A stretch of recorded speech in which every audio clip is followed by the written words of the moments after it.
πέρασες. Φέτος είμαστε σε ευχάριστη θέση να έχουμε τον Ηρακλή, γιατί ο Ηρακλής πασχίζει πιο πολύ για τα παιδιά. Ουσιαστικά είναι ο άνθρωπος που χρειαζόταν φέτος στο σχολείο. Και αυτά δεν είναι λόγια μεγάλα, γιατί τα έργα που γίνανε φέτος στο σχολείο, μέσα σε μια χρονιά πολύ δύσκολη, έχουν αυτό το αποτέλεσμα. Κύριε Ηρακλή, να διαβάσω και εγώ κάποια πράγματα, βέβαια με καλύψατε εσείς. Αλλά επειδή πολλά παιδιά δεν τα ακούσανε, θα ήθελα να τα ξαναεπαναλάβω.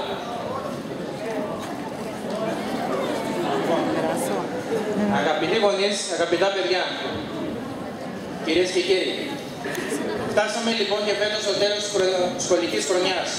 Μιας δύσκολης σχολικής χρονιάς, με πρωτόγνωρες καταστάσεις για όλους μας. Η μοναδική ελπίδα πλέον είσαστε εσείς, τα παιδιά μας. Τα παιδιά μας που θα συναντήσουν δυσκολίες, όπου χρειάζεται μεγάλη ψυχική ιδίως δύναμη για να τις ξεπεράσουν. Καλούμαστε λοιπόν εμείς οι γονείς να γίνουμε αποδέκτες πολλών μηνυμάτων και πιέσεων από και προς πάση κατεύθυνση, προσπαθώντας να δώσουμε στα παιδιά μας όλα τα απαραίτητα εφόδια για να μπορέσουν όχι μόνο να γίνουν μεγάλοι επιστήμονες, αλλά για να μπορέσουν να σταθούν αξιοπρεπώς στην κοινωνία. Τα παιδιά μας, όπως όλοι μας, ζούμε μέσα σε μια κοινωνία που μεταβάλλεται με γρήγορους ρυθμούς και γίνεται ολοένα πιο σκληρή, δυσνόητη και πολύπλοκη. Θέλω να πιστεύω ότι αυτός ο σύλλογος γονέων, που θα μου δώσετε μια ευκαιρία να το παρουσιάσω αυτή τη χρονική στιγμή, είναι η Κατερίνα Ιαδαμοπούλου, είναι η Γενική Γραμματέας του Συλλόγου μας.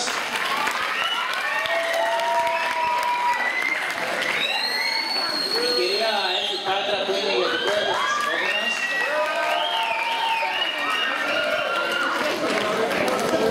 Η Δήμητρα Καραχάλιου.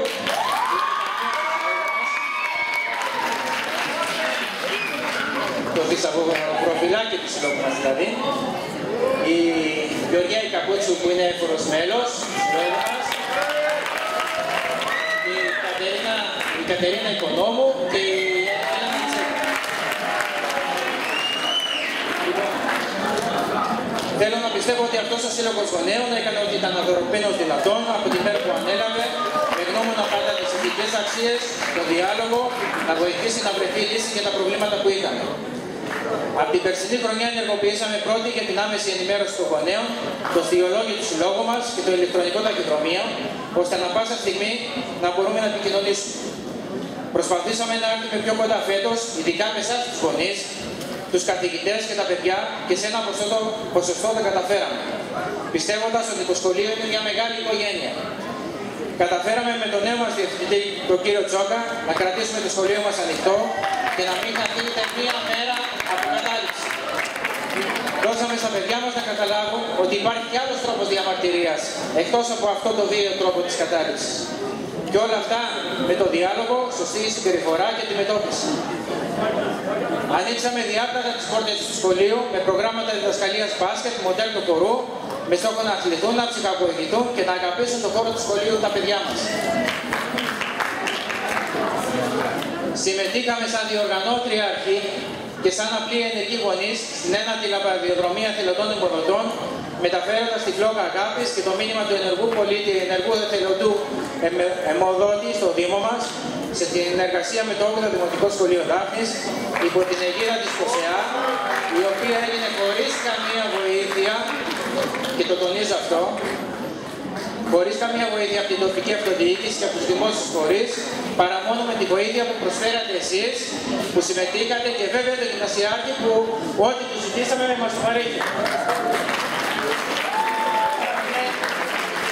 Είναι πολλά, μαζευτήκανε πολλά, γίνανε πολλές προσπάθειες, λίγο ακόμα και τελειώνω.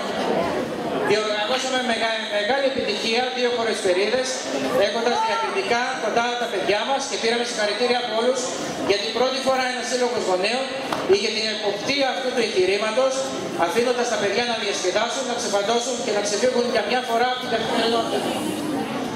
Δώσαμε 1.150 ευρώ για την τετραήμερη εκδρομή στα Γιάννενα της Τρίτης Γυμνασίου.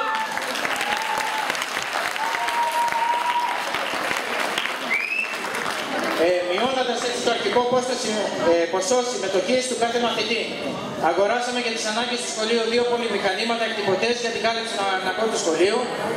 Σε αυτό το σημείο θέλω να ευχαριστήσω και εγώ τον κύριο Βλάκο που μας έκανε δώρο τους 3 υπολογιστές.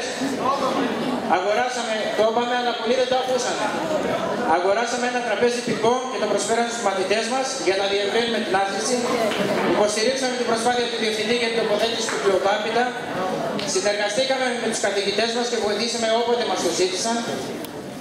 Βοηθήσαμε όσο μπορούσαμε να αποκτήσει άλλη όψη το σχολείο, τόσο με τον καλοπισμό του εξωτερικού χώρου από διάφορα φυτά. Ευχαριστούμε την κυρία Φράγκου γι' αυτό.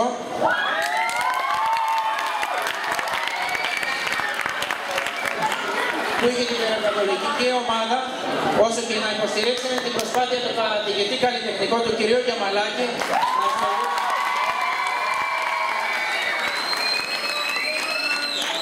να στολίσει την τάξη με ζωγραφικές δημιουργίες. Τον ευχαριστούμε πάρα πολύ. Επίσης, θέλω να πω για την προσπάθεια της κυρίας Σαρμάγου που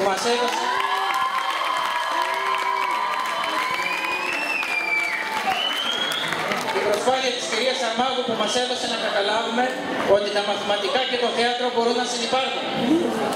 Ευχαριστούμε πολύ την κυρία Πετροπούλου.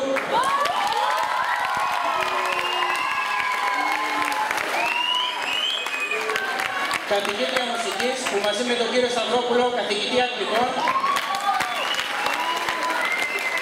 σε εξήκωσαν και θα ξεσηκώσουν και σήμερα το αμφιθέατρο.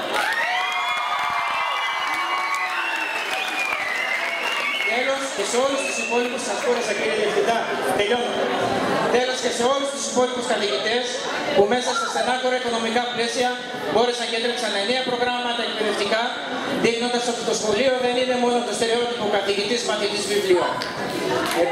Επίσης, να ευχαριστήσω την Ένωση Γονέων του Δήμου μας, τη Σχολική Επιτροπή Δευτεροβάθμιας και ιδιαίτερα τον κύριο Νικόλα Οντίνο, τον πρόεδρο της Σχολικής Επιτροπής, τα Ζαχαροπλαστεία Τσεβελέκα για την προσφορά τους πρωτοχρονιάτικες πίτες,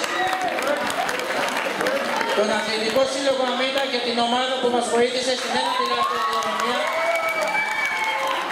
όλους τους εθελοντές γονείς που μας στήριξαν και θα μας στηρίξουν μετά στην τελική που κάνουμε κάτω στο πρόβλημα του σχολείου. Και κλείνοντας, ζητούμε τη συμπαράσταση, την ηθική, την ηλική, να μπορούμε να κάνουμε ακόμα μια προσπάθεια να ξεπεράσουμε τα προβλήματα που παρουσιάζονται ή θα παρουσιαστούν ενωμένοι για το καλό του σχολείου, για το καλό των παιδιών μας. Καλές εξετάσεις, καλό